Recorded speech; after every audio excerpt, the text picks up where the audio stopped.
É impossível não se revoltar com isso aqui. Passador de pano e relator do processo de cassação do Eduardo Bolsonaro pede arquivamento no Conselho de Ética, mesmo com todos os crimes que o Dudu Bananinha vem fazendo na terra do tio Sam. Veja essa análise até o final. O relator do processo que apura a conduta de Eduardo Bolsonaro lá no Conselho de Ética votou pelo arquivamento da ação. E aí os deputados pediram vista coletiva. A ação parte de uma premissa equivocada, a de que o representado seria, de alguma forma, responsável por uma eventual adoção de medidas coercitivas ou sanções por parte dos Estados Unidos contra o Brasil. Tal raciocínio, contudo, é factualmente insustentável e juridicamente improcedente, pois confunde atos de Estado soberano com manifestações individuais de natureza política. A decisão de um país estrangeiro de adotar ou não sanções econômicas, diplomáticas ou políticas é, em essência, ato de soberania. No caso dos Estados Unidos, tais decisões são prerrogativas exclusivas de seu poder executivo e, em alguns casos, do Congresso norte-americano, conforme seus próprios marcos constitucionais. Bom, sem comentários. Porém, não temos essa opção. Sem comentários, agora com comentários. Assim, Um segundo de silêncio, né? Com perplexidade. É uma vergonha esse voto do relator, aqui na opinião, né? O fato é isso aqui que a gente mostrou para vocês. Quando ele foi escolhido, cartas marcadas, né, Valdo? A gente até falou isso aqui, porque eu vi Hugo Mota falando, eu vi a turma da Câmara falando, não, nós vamos ali, presidente do Conselho de Ética, a gente vai dar sequência, vamos aqui discutir e tal. Ué, mas falta combinar, tem que bater o vídeo com o som, não tá batendo, porque vocês escolheram um relator que eles sabiam que ele ia fazer isso. Então é só para dar uma satisfação, dizer a gente não deixou parado, ou era para de fato resolver? O argumento do deputado é mais um exemplo de como o desgaste da Câmara é uma culpa da Câmara, dos seus integrantes. É importante deixar isso claro. Não é alguém fazendo, não é nossa, uma conspiração, olha, uma articulação de bastidor. Não, é tudo feito às claras, gravado, documentado, como a gente acabou de mostrar para vocês aqui. O presidente da Câmara, Hugo Mota, disse recentemente: é impossível exercer o mandato de outro país, diz Hugo Mota sobre Eduardo Bolsonaro, que era aquela manobra do PL para que o deputado continuasse fazendo o que ele está fazendo lá fora, trazendo esses prejuízos ao Brasil, tarifas, essas sanções impostas a ministros da Corte, morando fora do Brasil. Como a gente está vendo, eu sempre digo aqui, vou repetir, hoje atuando como cabo eleitoral do governo Lula. O deputado Marcelo de Freitas contradiz o próprio deputado Eduardo Bolsonaro. Eduardo Bolsonaro teve encontro com o secretário do Tesouro,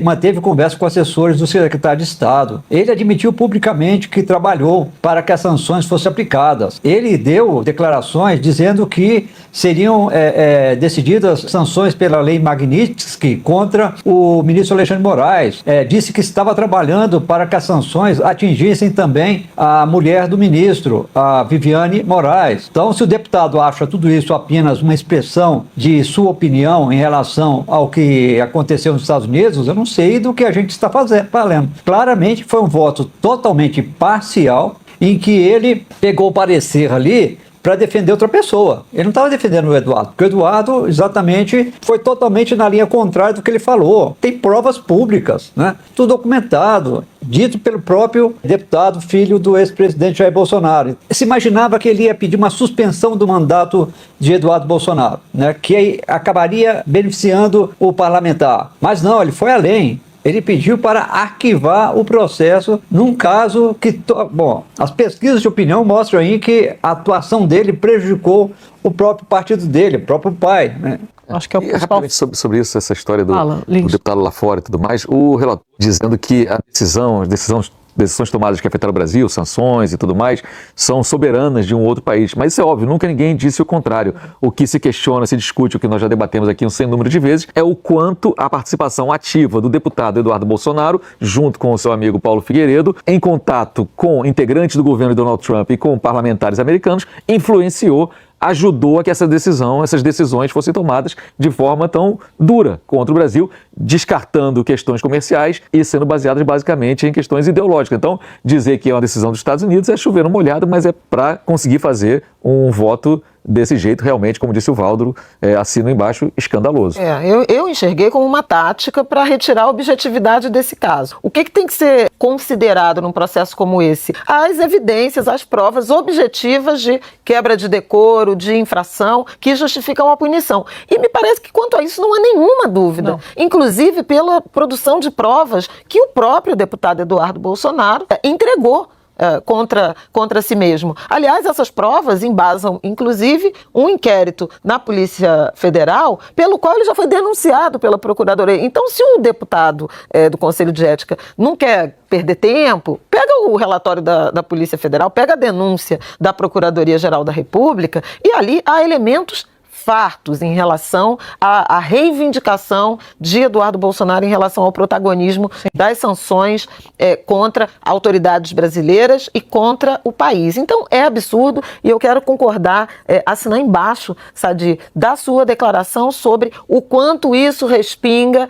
na Câmara dos Deputados como um todo. Quer dizer, sedimenta a ideia da autoproteção, do corporativismo, que a sociedade brasileira já enxerga muito nitidamente e que não embota, né? não perturba essa visão com decisões, atitudes como essa. E além de tudo isso, reforça a ideia de que eles não só exercem esse espírito de corpo, como eles estão terceirizando mais uma vez uma situação política para a justiça. Porque em algum momento esse caso vai andar no Supremo.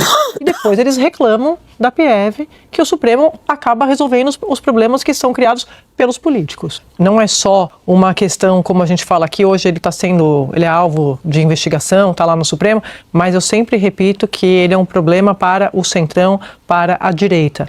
Não tem nenhum problema do Centrão em fazer articulação com Jair Bolsonaro, mas se eles puderem resolver e rifar Eduardo Bolsonaro, eles vão rifar. Não querem saber de Eduardo Bolsonaro, porque o Centrão é pragmático, está vendo que todo mundo está vendo números, a gente trouxe aqui inclusive hoje Felipe Nunes da Quest com esse levantamento da aprovação do governo, e a avaliação é deles. Eduardo Bolsonaro está ajudando o governo Lula, ponto final.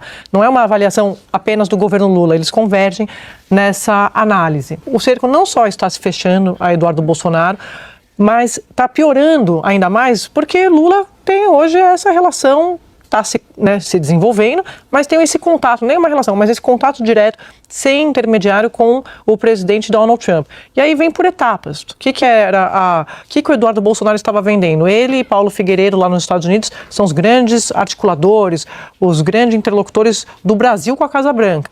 Eles vendo o contato de Lula avançar com Trump, ou seja, a grande carta, a aposta da família Bolsonaro era Trump salvando, olhando para o Brasil e tentando ajudar a família Bolsonaro. Eles acham que a turma da direita acha que o Eduardo Bolsonaro vai ficar cada vez mais difícil ele conseguir voltar ao Brasil e já o veem como uma espécie de Olavo de Carvalho. O que significa isso? Vai fazer uma carreira lá, dando curso, vendendo livro, tentando consolidar uma base extremista, como o Olavo fez durante muito tempo com a turma de Bolsonaro do governo de 2018. A gente lembra que tem muitos seguidores, muitos fãs, né? Vamos colocar assim?